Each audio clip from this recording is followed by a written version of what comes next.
মামা আমাকে দুটো তেহারি দিয়েন তো। তুমিও কি তেহারি লাভার? ঠিক তেহারি লাভার না, বাসা রান্না বান্না হয়নি তো তো ভাবলাম তেহারি নিয়ে যাই। ও আচ্ছা। আর এই দোকানের অনেক নামও শুনেছি। কই মামা তাড়াতাড়ি দাও না। তোমার নাম তো সোনিয়া, রাইট? হ্যাঁ। তুমি কি বিকারণেসা পড়ো? না না, আমরা তো কদিন পুরো ঢাকায় শিফট হয়েছি। আমার কলেজ মুমিনুন্নেসা। কিন্তু আপনার ভিকারুন্নেসা কেন মনে হলো? কাছাকাছি গেলাম তো, মুমিনুন্নেসা বিকারণেসা।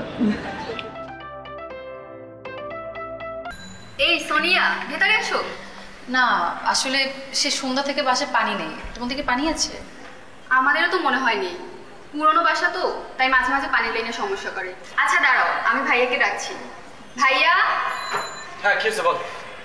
তুই একটু দেখ না ছাদে গিয়ে লাইনটা কি হয়েছে। আমার মনে হয় আবার পাইপটা ফেটেছে। পাইপ ফাটছে না? আচ্ছা আমি যাচ্ছি, এই টেপটা নিয়ে ধরতে ধরতে।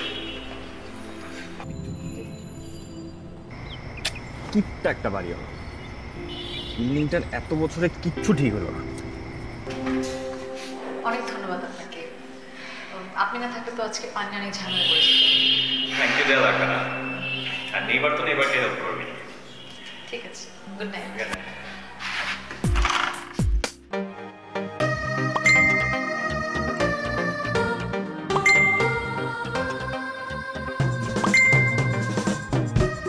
প্রতিদিন এত রাত্র করে বাড়ি ফিরিস, কার সাথে যাস কার সাথে ফিরিস ভেবেছিস কি আমি বুঝি না? ঢাকা ভার্সিটিতে এত কষ্ট করে ভর্তি হয়েছিস কি এগুলো করার জন্য?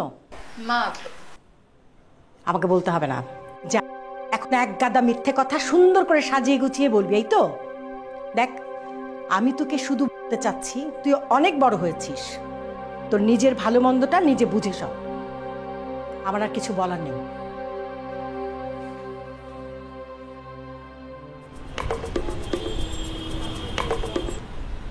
কি হলো, কোনো যোগাযোগ নাই, কোনো কিছু? আমি এত মেসেজ করলাম, এত টেক্সট করলাম, ফোন দিলাম, কোনো রিপ্লাই নাই।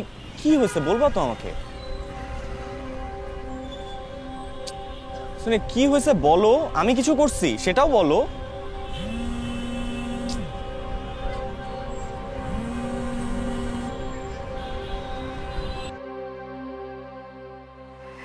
রাকা, তুমি আমাকে বলো সোনিয়া রহমান কে? আমি ভাবছি ভাইয়া তোমাকে সব বলছিল। কি বলবে? আর এই সোনিয়া রহমানটা কে? সোনিয়া রহমান ভাইয়ার এক্স গার্লফ্রেন্ড। ভাইয়ার ভার্সিটি লাইফে রিলেশন ছিল, পরে ভাইয়াকে ওই মেয়েটা ডিস করছিল। ভাইয়ার এই শখ কাটিয়ে উঠতে অনেক দিন লাগছে।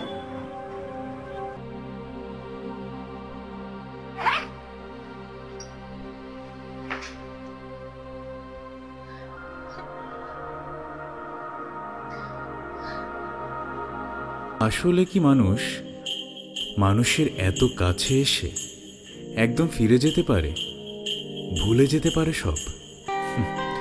পারে না।